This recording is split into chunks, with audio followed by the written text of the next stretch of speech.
levántate, resplandece, porque ha venido tu luz. Y la gloria de Jehová ha nacido sobre ti.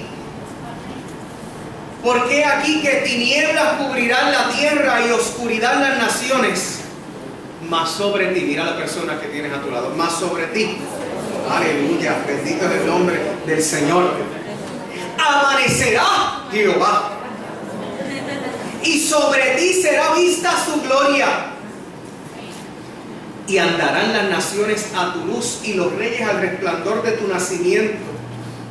Alza tus ojos alrededor y mira, todos estos se han juntado, vinieron a ti, tus hijos vendrán de lejos y tus hijas serán llevadas en brazos.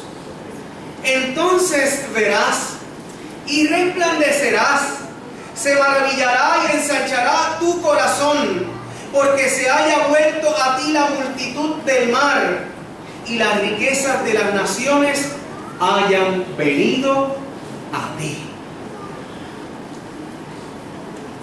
En ocasiones, usted y yo hemos tenido una gran diversidad de sueños o visiones. Y son esos sueños que es un enredo que usted no le haya sentido. Esto aquí, esto allá, y lo trata de contar.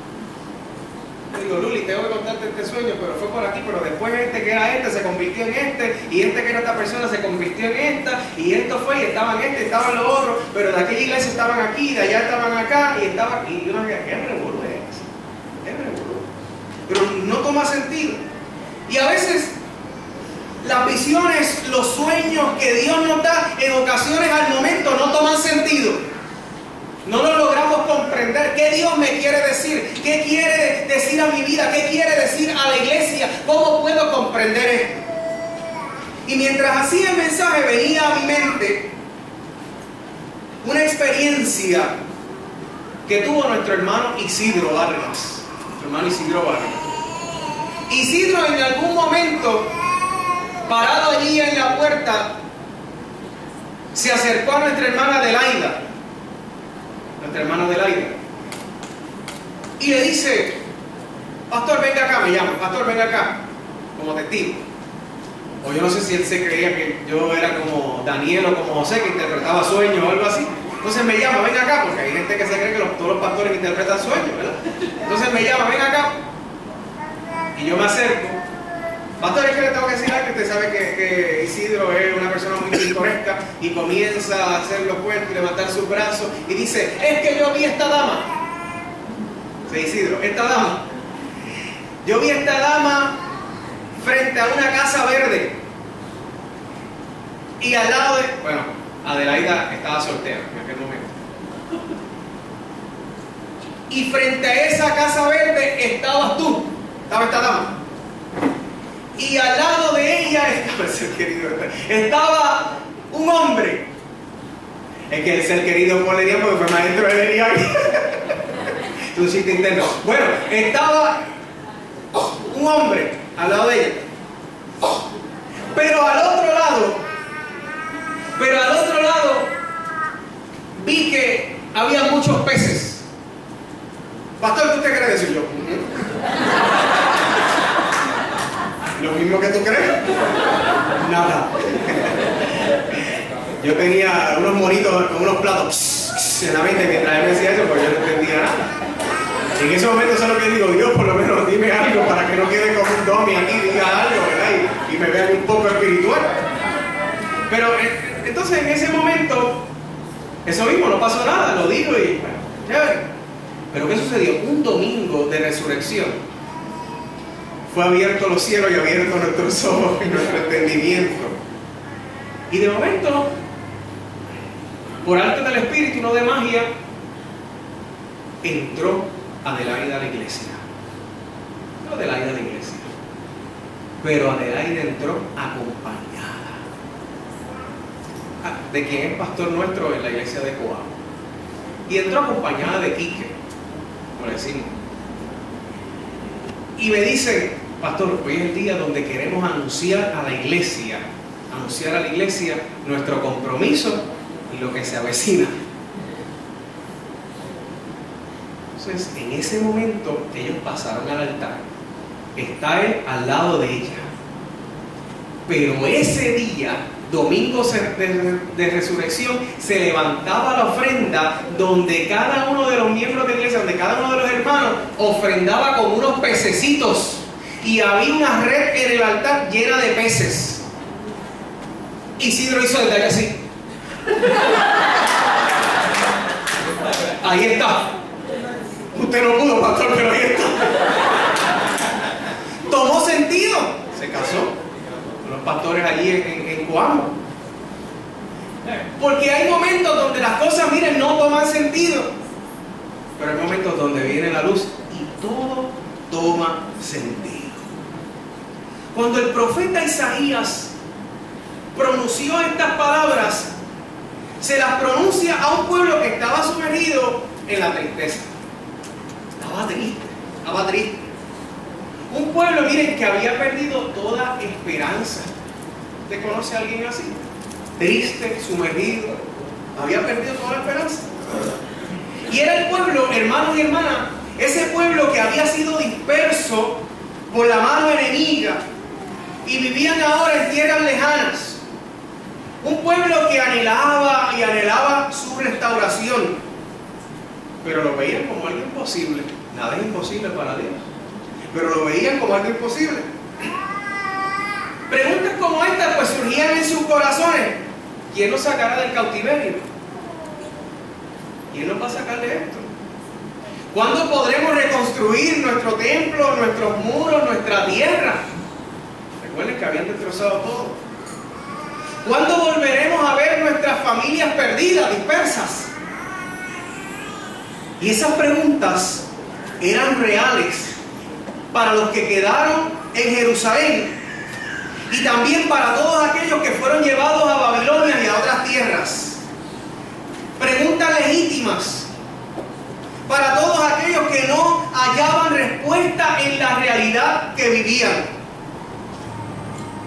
Y digo esto como paréntesis, ya que al igual que ahora, muchos se acostumbraban a lo que había y quedaban de alguna manera u otra tragados por el sistema lleno de injusticia.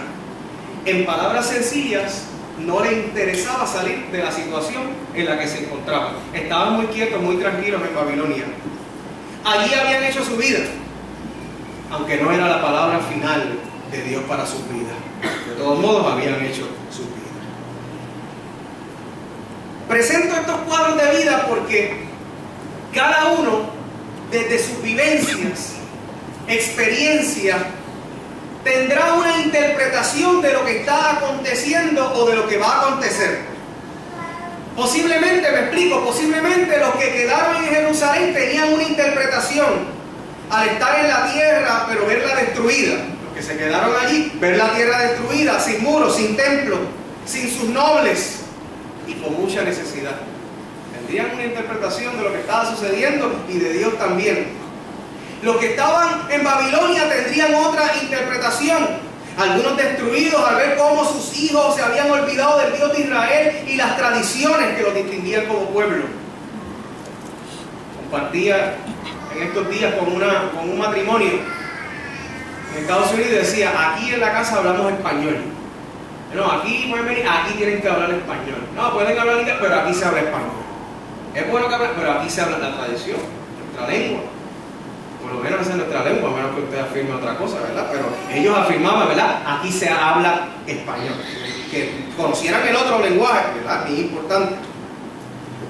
Pero tal vez el que estaba en Babilonia, dolido porque sus hijos habían olvidado, ¿verdad?, sus tradiciones y lo que afirmaban.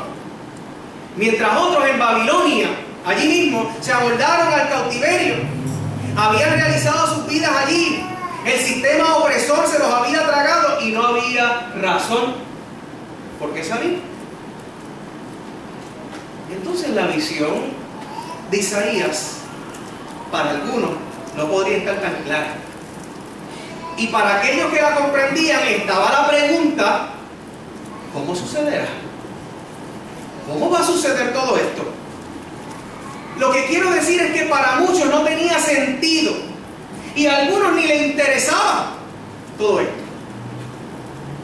Sin embargo, no por eso el profeta deja de hablar las palabras que Dios había puesto en su corazón. Ya Dios se lo había avisado. Ya Dios se lo había advertido desde el principio de su llamado, el capítulo 6. Ya Dios se lo había dicho. Mi querido hermano, mi querida hermana, muchos no querrán escuchar a los profetas de Dios. Es un profeta de Dios, ¿sabe? Todo aquel que predica la palabra de Dios se convierte en un profeta que denuncia y anuncia la voz de esperanza del Señor. Y hay algunos que no van a querer escuchar a los profetas de Dios. A muchos les dará picor, molestia, angustia al oír la palabra de Dios. Pero no por eso el pueblo va a dejar de hablar lo que tiene que hablar. Dios tendría que ser: habla, pueblo, habla. Iglesia, muchas personas hoy están acostumbradas a todo lo que está pasando. Ya están muy sumergidos en él, ya están acostumbrados. Esto es parte de la vida, esto es lo que es. Algunos y algunas festejan las estadísticas. Festejan las estadísticas de menos asesinatos. Como si el ser humano fuese simplemente un número. Nuestra oración jamás puede ser: queremos menos asesinatos. Nuestra oración tiene que ser: no queremos asesinatos. No queremos asesinatos. Algunas personas están tan acostumbradas a la política partidista. Esa política que lo que busca es dividir al ser humano. Y han tomado ese estilo de vivir. Hasta Calle 13 nos invitaba a la unidad en su concierto. Leía hoy. ¿Cuánto más la iglesia? La que predica la verdad. Pero hay gente que se ha acostumbrado a eso. Que ha tomado ese estilo de vivir y lo ha integrado a todas sus facetas de su vida. Y cuando lo vemos o la vemos en acción a esa persona, está en la búsqueda de divisiones y problemas en todo lugar que se ubica. Esa persona me dice: ¿qué problemática es? Ah, pues no la soporto.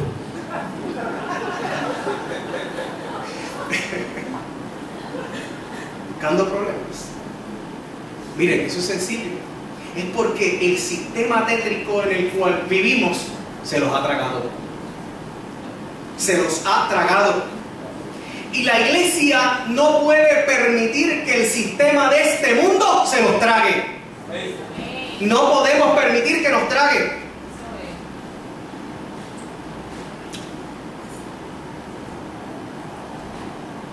Pero yo creo, tristemente, que nos está tragando. Miren, llega noviembre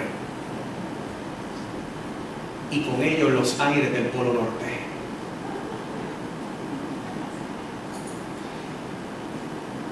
Y con ellos los vientos de consumir y consumir. Con ellos los vientos de artefactos tecnológicos, los cuales luego no hallo ni dónde ponerlos. 72 pulgadas.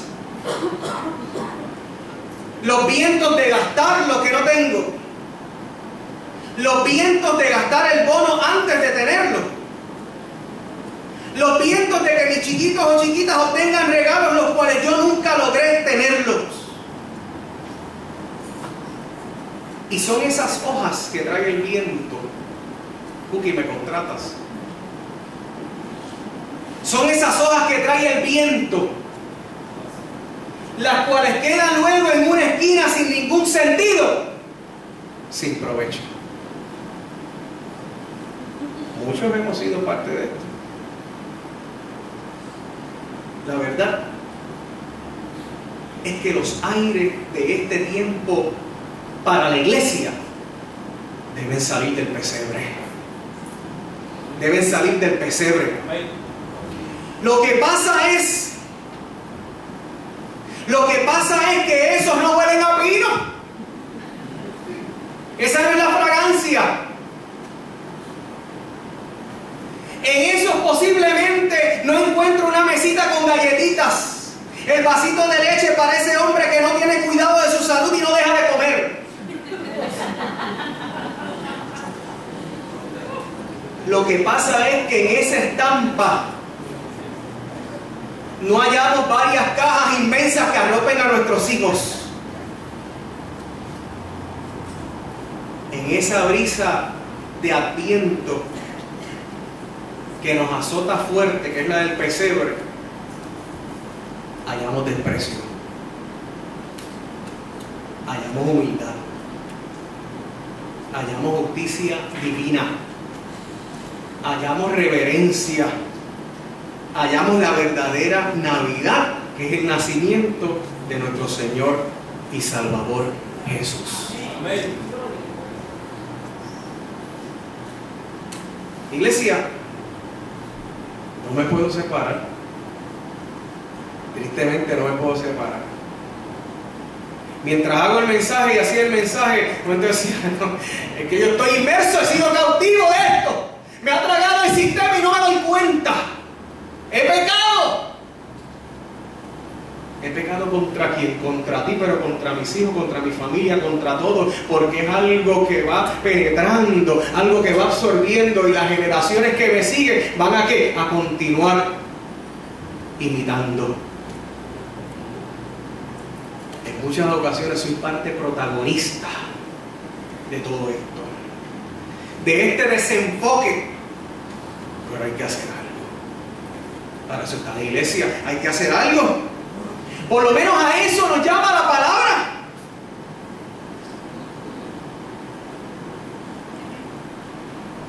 Que transformemos nuestra mente como los romanos.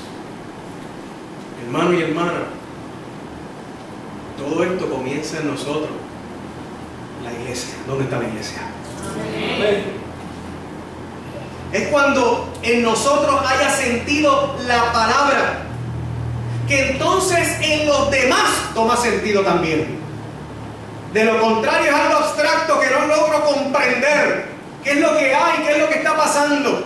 Pero cuando yo internalizo, cuando yo comprendo, cuando yo entiendo que estas palabras tienen algo que decir, yo comienzo a interpretarla y comienzo a darla, a ofrecerla, y la gente la entiende, la comprende y dice: esto es lo que quiere decir, esto es lo que Dios quiere para mí, esto no es lo que Dios quiere, entonces yo tengo que caminar de esta manera, y la gente comienza a imitar, porque a ti te ha dado resultado y a mí me ha dado resultado.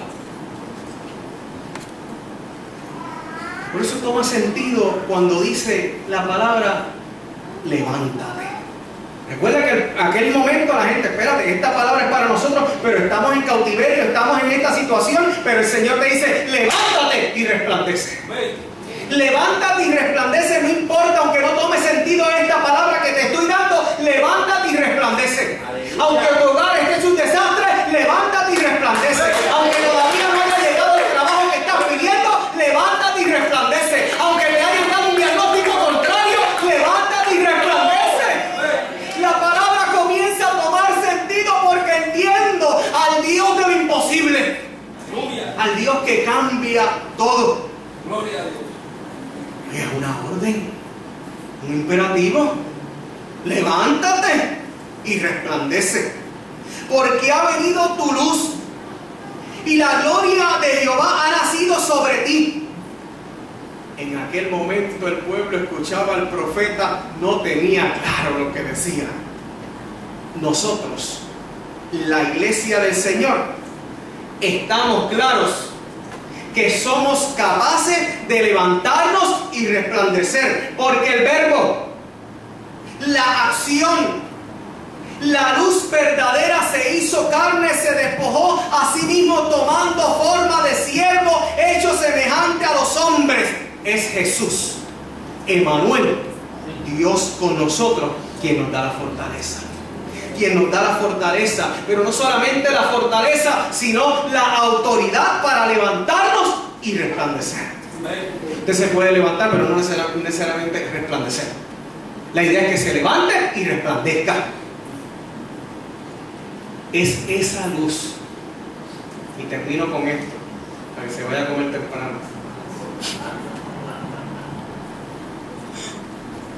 Es esa luz la que nos invita día a día a no perder la fe. Es Jesucristo quien te invita día a día, nos invita día a día a no perder la fe. Es esa luz, Jesucristo, la que nos invita, el que nos invita a continuar soñando desde el sueño del Padre, desde el sueño de Dios. Es la que nos hace comprender que en Cristo Jesús todo, pero todo toma sentido. Te invito a que estés.